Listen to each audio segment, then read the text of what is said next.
मासवडी बनवण्यासाठी आता तीळ भाजायला घ्यायचे. 1 वाटी तीळ घेतलेले, चांगलं भाजून घ्यायचं लालसर होस्तपर्यंत. असं आता चांगलं भाजून घ्यायचं. बारीक गॅस करायचा. गॅस काय मोठा करायचा नाही, नाहीतर करपत्यात. गवळं भाजत आलं की आपण त्याच्यामध्ये आता थोडी खसखस टाकायची. खसखसही त्याच्यामध्ये भाजून घ्यायची चांगली. आणि चांगलं भाजून झालं की आता आपण काढून घ्यायचं. असं भाजलेलं आहे बघा.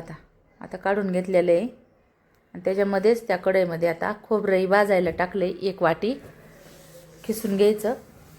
खोबरंही आता चांगलं भाजून घ्यायचं लालसर होस्तपर्यंत. कच्चं नाही ठेवायचं. चांगलं असं भाजून घेतलंय. आता ही खोबरं काढून घेऊ.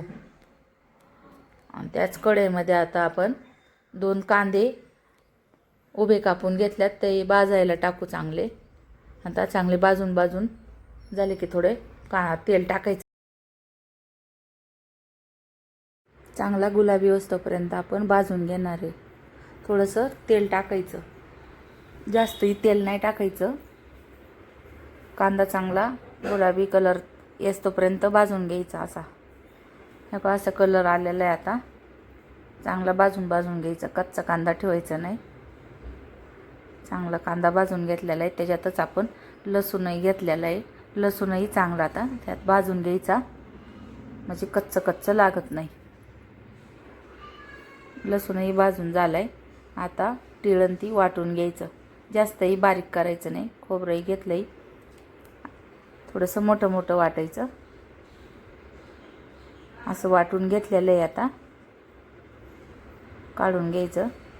त्याच्यामध्येच कांदा आणि लसूण हे बारीक करायचं. तेही वाटून घ्यायचं. कोथिंबीर टाकून थोडीशी वाटून घेतले. आता ती खोबऱ्याच्या वाटणं टाकायचं. त्याच्यामध्ये आता मसाला घ्यायचा. घरचा मसाला, कांदा मसाला, कुठलाही मसाला चालतो. मसाला घ्यायचा. त्याच्यामध्ये चवीनुसार मीठही टाकायचं. एवढं मीठ घेतलेलं आहे चवीनुसार. कोथिंबीर टाकायची. थोडासा गरम मसाला टाकायचा. आणि थोडीशी हळदही टाकलेली आहे. आणि मिक्स करून घ्यायचं चांगलं सारण. आता हे आपलं सारण सगळं मिक्स करून झालेलं आहे रेडी. असं सारण होतं. कोरडंही होत नाही आणि जास्त ओलंही नाही. 1 नंबर सारण झालेलं होतं. आता आपण लसूण, मिरची आणि जिरी हे वाटून घ्यायचं मासवडीच्या पिठासाठी. आता हे वाटून असं घेतलेलं आहे. तेल टाकायचं. तेल चांगलं तापलं की थोडेसे हिंग, जिरी टाकायची. आणि लगेच आपण हळदही टाकून घ्यायची. लगेच आपण आता वाटण टाकून देणार आहे. वाटलेली मिरची चांगली तळून घ्यायची. त्याच्यामध्ये लगेच पाणी टाकायचं. पाणी काही जास्त टाकायचं नाही. जितकं पीठ करायचे मासवडीचं तितकंच पाणी टाकायचं. पाणी आता एवढं टाकून घेतलेलं आहे. आणि पाणी आता उकळण्यासाठी ठेवायचं. उकळून द्यायचं पाणी. पाणी उकळी आली की मग आपण पीठ सोडणार आहे. चवीनुसार मीठही टाकायचं. आणि आता डाळीचं पीठ आपण थोडं करून लगेच हलवून घ्यायचं, नाही तर गुठळ्या होतात. पीठ चांगलं हलवून घ्यायचं.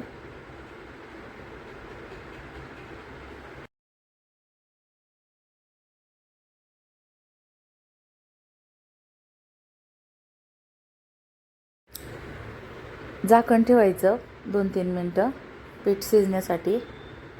पीठ चांगलं हलवून घ्यायचं आणि पीठ चांगलं शिजवायचे.